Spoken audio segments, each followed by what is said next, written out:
Okay. Hello, people. No matter how many times I do this, going live in the first is always nerve-wracking because you want to make sure that the technology is working. Good evening, everybody. For those of you that are joining us again from yesterday, welcome back. We're almost friends. I hope you're not done with watching me so often because we have got a special guest with us today. For those of you that are coming here for the first time, Kiora, and welcome to one of our live sessions. We are joined by a very special Pooja Malik, who is the country manager for Unitec. As you already, I'm sure, all know about Unitec, it is one of New Zealand's largest polytechnics. So we are going to have this live Q&A session with Pooja, and we are going to uncover lots of courses and how we can get into those courses. Yeah, so it's going to be a lot of conversation around Unitec. For those of you that don't know me, my name is Arunima. I am the managing director and a senior licensed immigration advisor at Ames Global. I came to New Zealand many, many years ago as a student, so international education is very close to my heart. People, I know that people will start joining in, and I will repeat my message later on as well. But I know that there's a lot of immigration questions that are out there. If you have anything that's non-student visa related or that's non-Unitec related, please feel free to ask the question. One of our senior advisors will pick it up in the comments, and we will start replying to those questions. So without further ado, I'm going to introduce our lovely guest, Pooja Malik. Now, Pooja, would you rather me do your introduction, or are you happy to introduce yourself? I'm happy to introduce myself. Hi, Arunima. Thank you so much for having me over for this Facebook Live session. Like Arunima, of course, she's been a student, an international student in New Zealand. I started my career as a counselor and started counseling for about 15 countries. And I have about 9 years of experience in the international education sector. And I am happy that I have 5 years of experience in the New Zealand education sector, and it has been such a lovely time working for New Zealand institutions and promoting New Zealand as a country. One thing that I genuinely felt when I started working with Kiwis or people from New Zealand or, people who have settled there is that it's just such a warm experience. It's like New Zealand, as it's called, it's a land of open hearts, open minds, and open spaces. And people genuinely live by it. And that's why we are so confident in promoting New Zealand as a study destination. And of course, working for Unitec is another experience because it's the largest polytechnic in New Zealand, in the largest city, which is Auckland, still desired by many to come and study there and work there. So it's a pleasure, and I'm looking forward to answering your questions. Fantastic. And I think one of the things that I haven't, and I think I can just feel those vibes, Pooja. You've got those vibes, isn't it? And for those people that are joining us from outside New Zealand, I've been here for a long time. And I think every morning that I wake up, I thank God for the country that I'm in. You wouldn't find the people that we have in this amazing country. And I think that's what the diversity in our country makes us quite unique. So we're just going to get into lots and lots of questions that we've got. So Pooja, we've been collecting some questions from our audience for the last couple of days. So there's obviously, Unitec has got a range of courses, as I understand. So there's certificate programs from level 3, 4, and then it goes up to masters. Yeah. Do you just want to tell me very quickly, because we are expecting people that are within New Zealand that may have, been adversely affected by COVID-19 through their career and maybe looking at upskilling themselves, or we may have people that are joining from overseas. I know that 8 o'clock works is a very good time frame for India and South Africa. So I'm expecting people to join from all parts of the world. So why Unitec? Why should that be your choice, Pooja? Do you just want to tell us? Well, as all we know that Unitec, polytechnic education is very different in New Zealand as compared to what we see it in India, or, people, we are very industry focused, employment focused. So we don't teach you for the heck of teaching you your course, but we teach you to get you employed so that you are work ready. And one thing about Unitec is a lot of people say, the people whom I work with on day-to-day life is like Unitec is nothing less than a university in terms of how the infrastructure is. Our courses are pretty much what the industry needs. And one thing that I found unique about Unitec is that student is at the center of everything that we do. So students are very important to us. The pastoral care at Unitec is, I would say, people are so warm, and students are always talking about, Unitec did this, and this is the service which is available, and we feel like home. And a lot of people say that Unitec feels like home, and it's such a warm feeling to have when people and students talk about Unitec in that way. And Yeah, I've also, Unitec orientations, and I can tell you for a fact yeah, that it was just, getting through the whole orientation and the process and the Maori culture and how it sort of, it yes, was just, it was just an experience. So I think for someone yeah, that comes in, even that's quite unique, because, that's a culture that we can show. Um, yes. yeah, no, that's great, Pooja. I think one of the really important questions that I'm expecting that's going to come through today is, and I know we've spoken about this offline, is around trades courses. I, for the longest time, have sort of asked the question that why is there such a huge disconnect between trades courses that the providers are providing in New Zealand for international students and the skill shortage, the gaps there are. Why can international education not be used as a trade course to put into those trades? So I understand that Unitec does offer some trades courses. Not all of them are for international students. There's a few of them that you told me were for international students. Yes, Do you just want to list them out for me, and then I can talk from an immigration perspective? yes. What kind of students? So under the trades program, primarily we have the automotive engineering, the mechanical, and the electrical, which is open to international students. We do offer courses in plumbing, drain laying, and gas fitting, but that is all for domestic students, and sadly, it's not open to international students. But definitely, there is a huge demand in terms of the automotive industry as well, with more than 4 million cars registered in New Zealand. So there is a huge demand for people who could be working as, mechanics, automotive electrical engineers, and so on. So Unitec offers a New Zealand certificate in automotive engineering, mechanical engineering, and also in electrical engineering at a level 3 program, which is like a 120 credit 1 year program. And after that, they can move to a bachelor's of applied technology in automotive engineering, which is a 3 year degree. And those who already come with a diploma in mechanical or automotive can either apply for credit transfer or also can directly apply for a bachelor's if they want to do the 3 year program. Plus, we offer a lot of interesting New Zealand diplomas also in electrical engineering, where you can also specialize in mechatronics engineering, also, which are 2 year New Zealand diplomas, which you can also take credit transfer to bachelor's. So I think just trying to wrap this up, the whole immigration scene around it. For those people, for those of you that are getting all excited about doing these level 3 courses, I can tell you, putting my immigration hat on, that say for example, if you wanted to become a motor mechanic, which is sitting at ANSCO skill level 3, immigration requires you to have a minimum level 4 qualification. And now the problem is that if you get into a level 3, to get into a level 4, those qualifications are delivered part-time at Unitec, and that takes about 3 years. And so the problem is that how do you get a work visa that's going to be that long enough so you can get it delivered? But there may be alternative pathways, because a lot of those people may have done diplomas or bachelor degrees from India in say mechanical, and they want to pursue. There are degrees that you can possibly look at moving into. So I think one of the things that we were talking about, Pooja, as well, between you and I, is that if someone is looking at getting into those engineering degrees, they can actually apply for cross credits and Yes. transfer the qualifications that they have offshore. You just want to Right. talk quickly about what's the process for that? Yes, so we are open to credit transfers, whether it's an international student in India or it's an onshore student in New Zealand.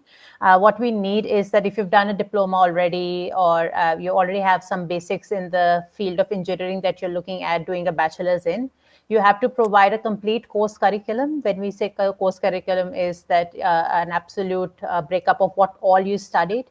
And what we do at Unitec is we map the courses with what Unitec teaches and whatever fits well. So whatever courses you've cleared, we give you a credit transfer for that. And then we will get back to you with an offer letter saying that, okay, You just have to do 2 years of engineering, or 1.5 year engineering, or 2.5 engineering, depending on the course curriculum or the university or the college where you studied previously. This takes about 4 to 5 weeks to do the credit mapping. So we have a credit transfer form which is available on our website as well, which people have to fill and submit a formal application to Unitec. Cool. That's really good that you've told us the time frame, because what can be done is once someone gets into the bachelor's degree, they can actually get a 3-year open work visa at the end of it, because the immigration system allows you for doing that. As always, I always forget sort of, telling people why we're doing this session. But I think I normally keep it for a few minutes after we've started a session, so a lot of people can come in and I can sort of re-emphasize why we're doing this session and why we picked up a series of these sessions. Obviously, with the whole COVID-19 situation, the whole workforce scene in New Zealand is changing. A lot of people are looking at upskilling. A lot of people are losing jobs. They may have come to the dead end with their careers in New Zealand, or they may just be looking at upskilling. And so what we want to try and do is we want to try and bring sort of experts in the room where you can ask those questions, ask about the courses, and then we can, as an immigration expert, tell you if those courses line up with skill shortages in New Zealand and how that ties into, the whole residency. Obviously, we have at Ames Global have worked with Unitec for over 10 years now, if not longer, actually 14 years. And, so we're obviously a very close partner with Unitec, and that's why we've got a close relationship, which is why we've invited the experts to come and have a chat with us. Okay. Pooja, we're going to try and run into the questions. There's some things that are building up. So that's again trade. So does Unitec offer welding courses to international students, even if they're onshore? We don't offer any welding courses. We only have plumbing and gas fitting and drain laying, but we don't have anything as such in welding. But that could be part of. We do building and construction, but that again is open to students who are domestic, not to international students. I think there's a question later on, and not a question, it's a comment really, because I'm sure it's not the right person for it, but if you can take the question, one of the things that I've been telling providers is that why wouldn't you have these courses for international students? And I think for those people listening and asking these questions, it's a bit more complicated because you've got the ITOs involved and they prefer delivering the courses. So there's a lot of stuff in the background. Yeah. So that's sort of that. Now, I really, really want to talk about the construction courses before we jump on to those questions that are coming through as well. Yeah. Because I know Unitec offers some really unique construction courses that are not really offered elsewhere in New Zealand. Do you just want to talk to us about what construction courses you've got, and then we can talk about some career outcomes? So we have 2 New Zealand diplomas in construction. One is the New Zealand Diploma in Construction, focusing on construction management. That's for students who do not directly meet a bachelor's requirement, and which is a 2-year program offered at Unitec. And then we have the New Zealand Diploma in Construction, focusing on quantity surveying. If that's also another 2-year program. And then we have a bachelor's of construction in construction economics, construction management, and property development. So people who do the New Zealand Diploma in Construction can get 1-year cross credit into a bachelor's program. So they're left with only 2 years if they have to cross credit to a bachelor's in construction management with either of the 2 courses in quantity surveying and construction management. So we try and sort of, yep, sorry. No, go ahead, please. And apart from that, if we already have students who have an architecture background, who already did civil engineering in India, and they don't want to make a huge investment of studying a 2-year or a 3-year degree, then we also offer a level 7 1-year graduate diploma in construction project management. The employability rate on that program is really high. It's over 90% at Unitec because of our strong industry connections with the construction field as well.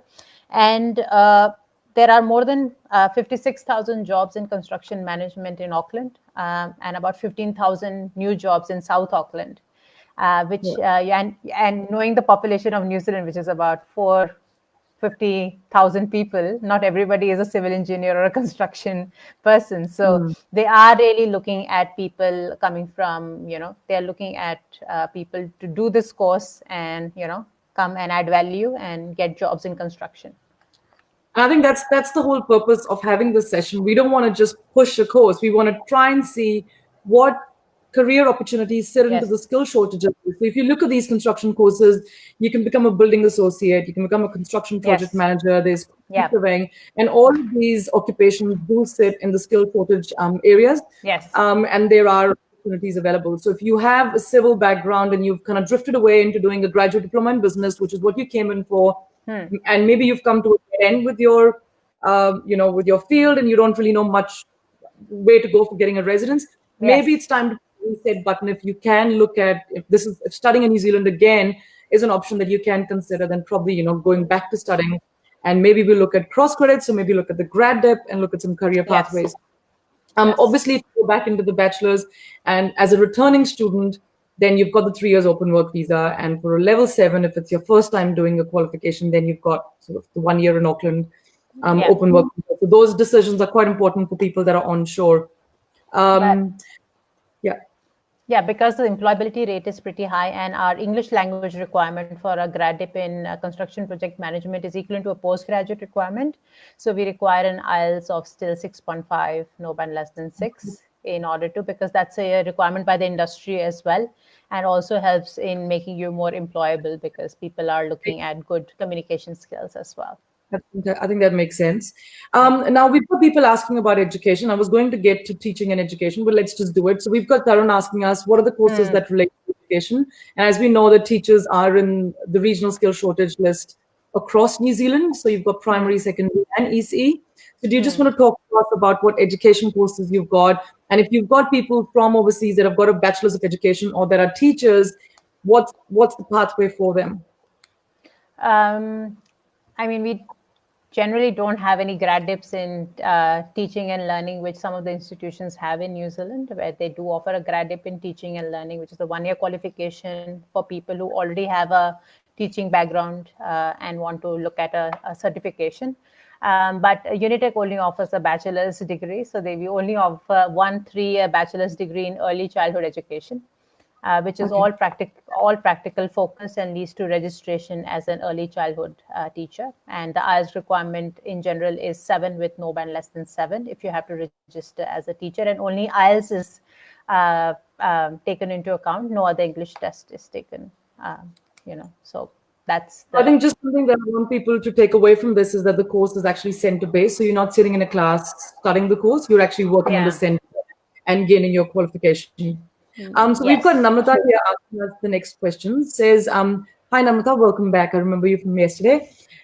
She needs info for master's level 9 business or management because she's completed an 8 business certificate in 2016. And she needs info for how many so she wants to know the specializations for business. She wants to know how long the master's is. She wants to know the fees. And yes, in Auckland, I will tell you because Unitec is in Auckland. And the 3-year open work visa, yes, I can answer those questions. So I can do the immigration questions. If you want to pick up the course questions, please, Pooja. So, Namrata, we offer a PG diploma in business. I think there is another girl, Preet Singh, who has a similar query of what they can do when they come and study, because she's done a PG dip already. I think Namrata's already done a PG in New Zealand, so she's probably looking at a master. Right. So, we offer a PG diploma in business and also a master's of business. And usually the PG diploma in business is for 1 year, which gives you a 3-year post-study work visa.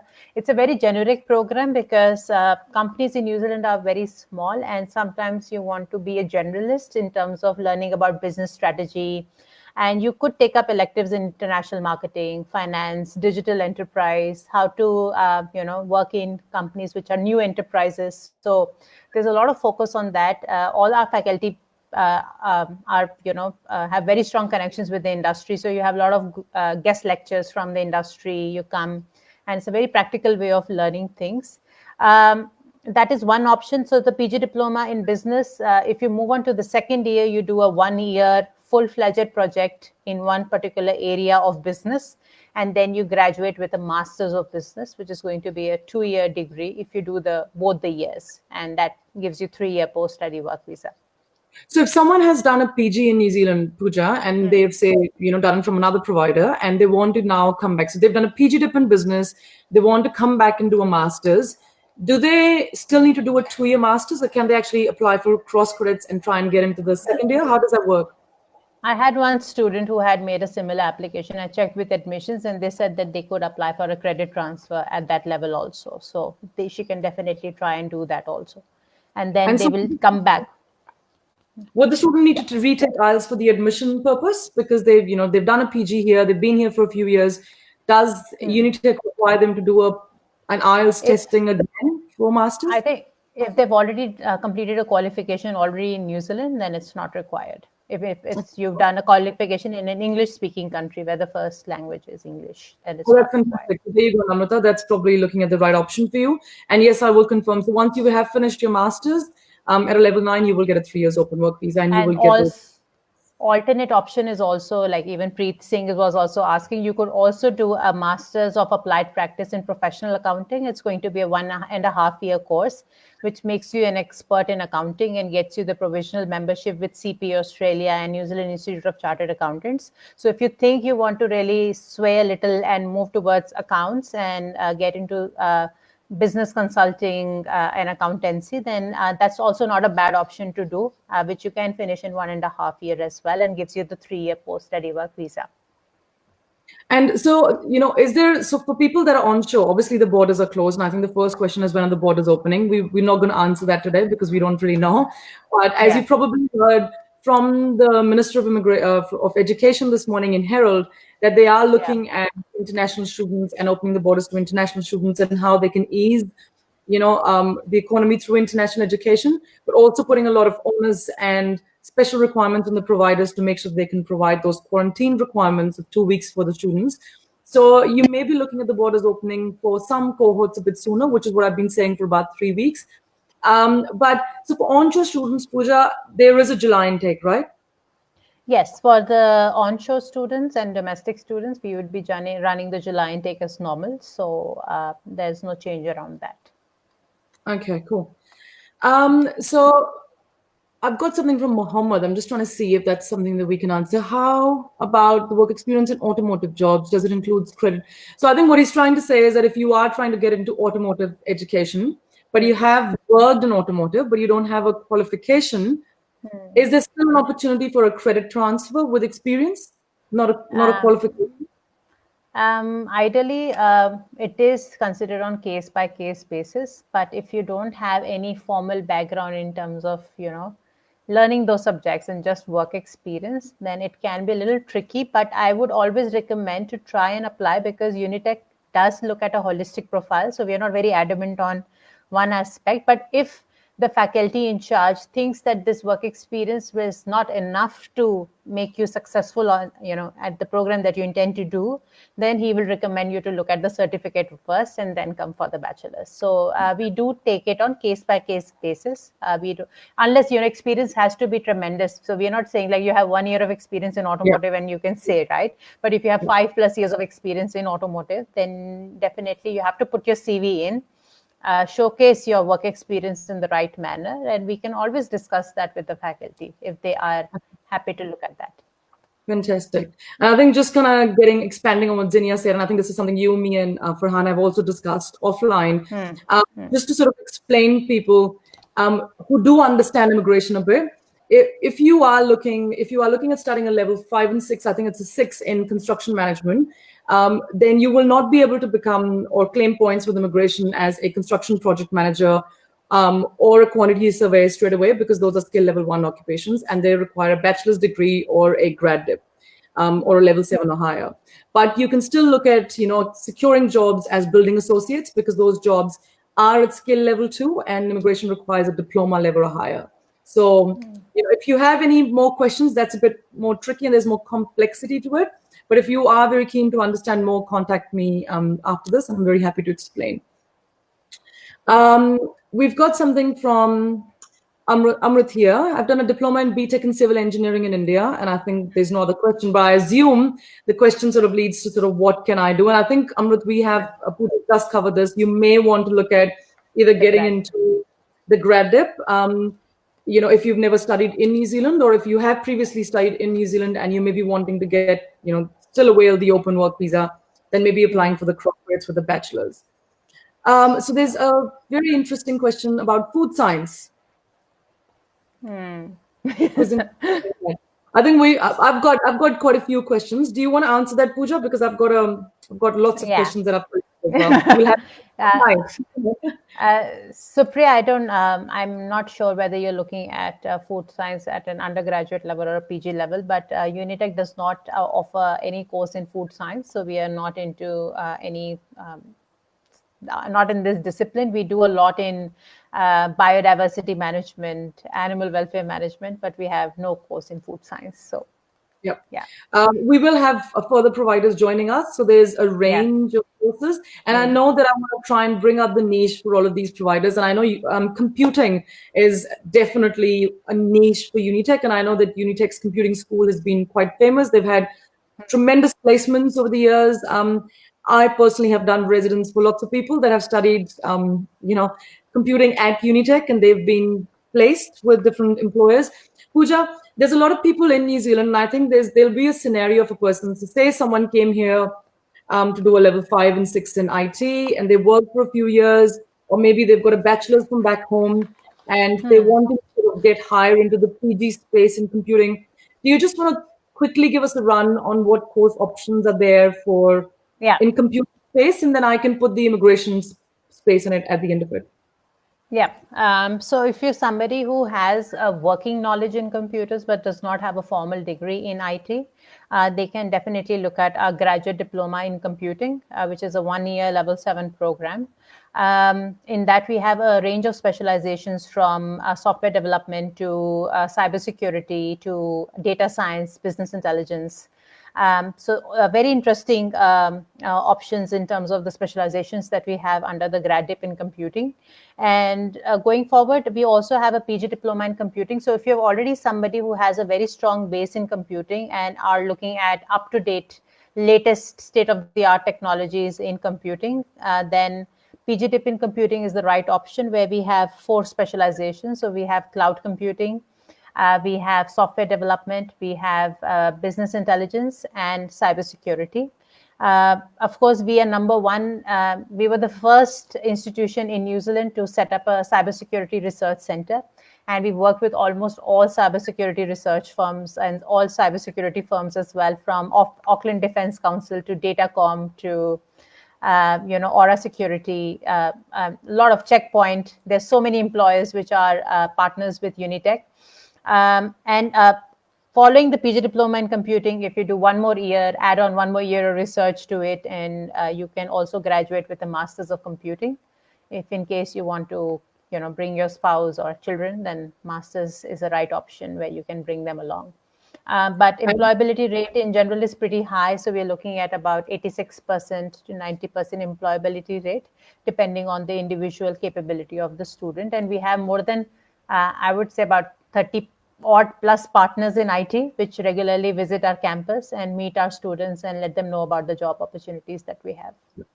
And I think for those of us that are listening, most of the IT positions are in the skill shortage list. So, and what I have often told my clients is that there's no point in having an IT qualification if you have no knowledge, because at the end of the day, when you get employed, you need to be really good at what you do.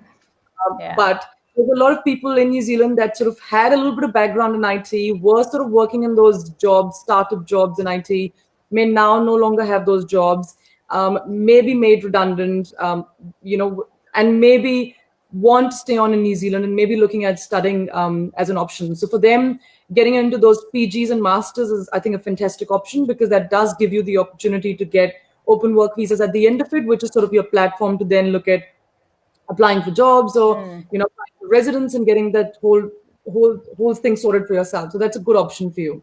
Pooja, I'm going to put you on the edge here, because this is one of the questions that we've been asked repeatedly over the last several months.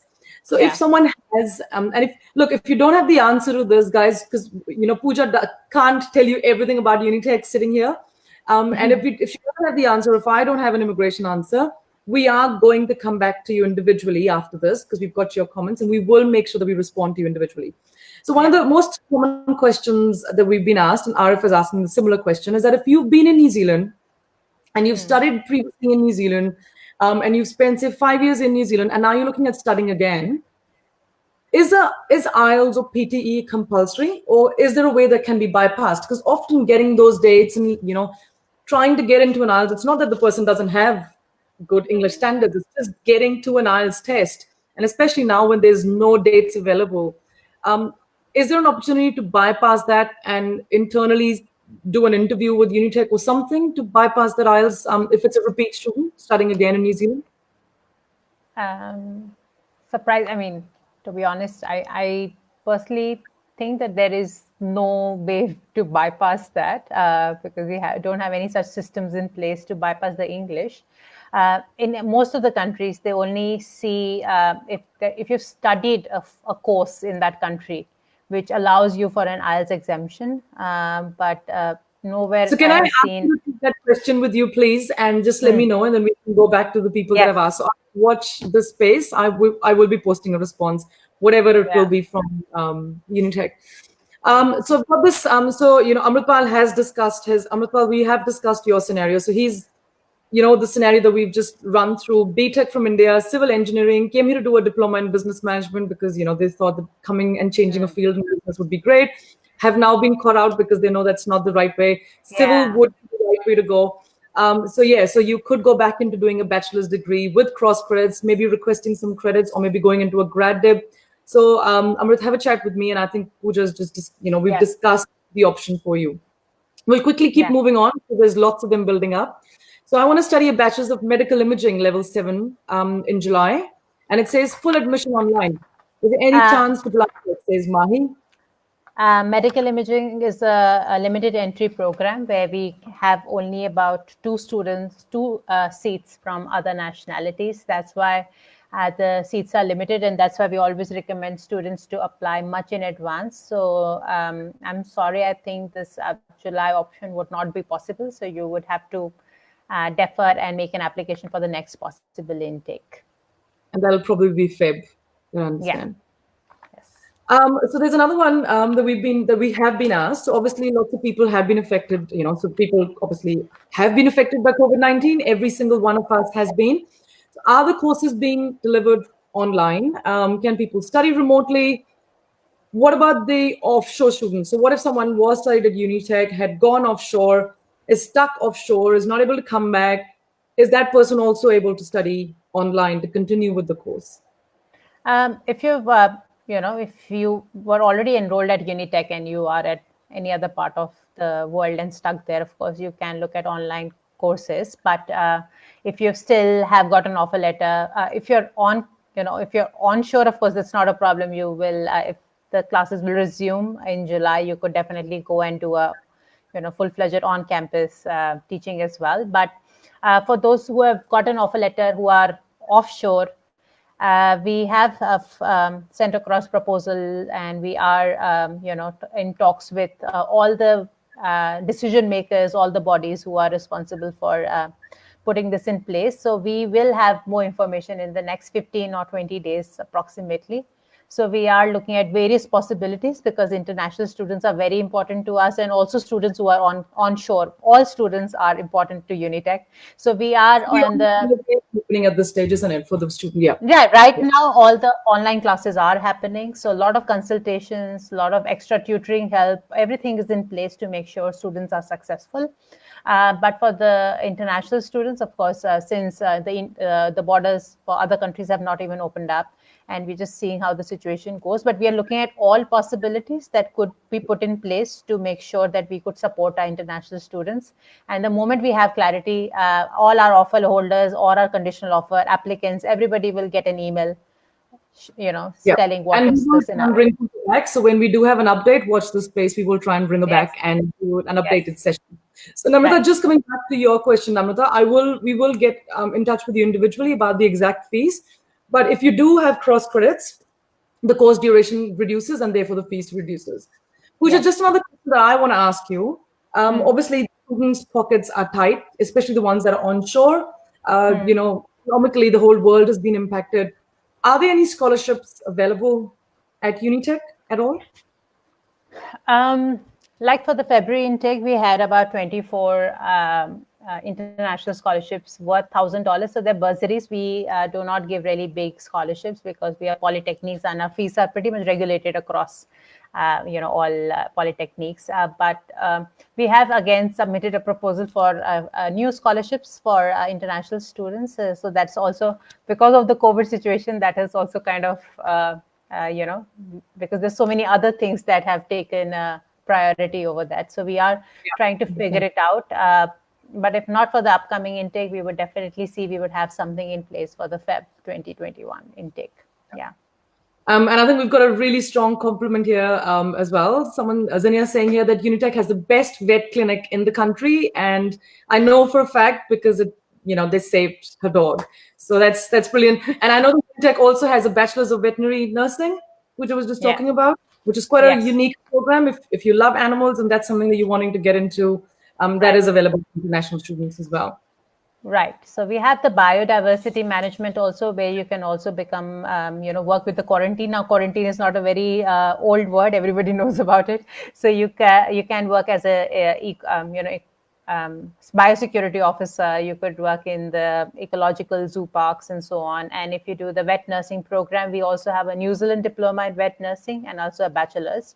So depending on which level suits you, you could apply for relevant programs. And they have good job opportunities when you look at from a New Zealand, Australia perspective, where, of course, there is a trend because a lot of people have either cats, dogs as pets is a very normal scenario, and that would definitely have very good job scope if you are planning to stay on in New Zealand. Yes. Wow, I didn't realize we've actually reached 8:36. I promised Pooja that I'll start wrapping up by 8:30. I think we'll take one more question. And I think this is a question that we have been asked around ECE. Obviously, I think Tarun's asking that question. What are the job opportunities after diploma in ECE? Tarun, I can possibly answer that one. If you are looking at becoming a registered teacher, you do need to have a bachelor's degree, which is at level 7, a 3-year degree. That's a New Zealand teacher sponsor requirement. If you are looking at just a diploma, you will not be a registered teacher. But I do know that as of November last year, the government added a few other occupations into an exception list, and you may have a possibility of pursuing those options. I am going to get one of my team members to individually reach out to you and possibly respond to that one. So obviously Unitec's got like a variety of courses. You can get into construction, you can get into computing, you can get into the masters and the PGs, and you're catering to offshore and onshore. And I have been to the campus. For those of you that haven't, it actually does feel like a university. And I think there's, I've spoken to students that have studied there. There's obviously a lot of potential, and you can, actually try and actually get into those skill shortages in New Zealand. Pooja, with that, I think we should wrap this up because otherwise we'll have you here for another hour and the questions won't stop. I hope that wasn't too much. I hope that went. Do you have anything else to say, Pooja? It's because I know you were quite nervous because you didn't know what was coming into this, but I hope it went smoothly. No. I think it was. It just felt like any other good day. So I'm happy to I'm happy to see so many questions because I feel it's a good use of our time as well if we could help people with their questions. And definitely, if you need any help later on to get back to students for any queries that they might have, I'll be more than happy to help them. Fantastic. So what we'll do is, guys, I know we haven't been able to get through all questions today, but I promise you that we are going to come back to you individually. And if we need to seek the answers from Unitec and then come back to you, we will come back to you. I know Pooja's taking away some questions that she's going to find answers for her, and we will communicate those to you. So with that, Pooja, thank you so very much for sparing your time and having a yarn with us. We really appreciate it. And from everybody at AIMS Global, thank you very much. Thank you so much, Arunima, and thanks to the AIMS Global team for organizing this and helping us reach out to students who are interested in studying at Unitec. Thank you so much. Thank you. Take care. Bye.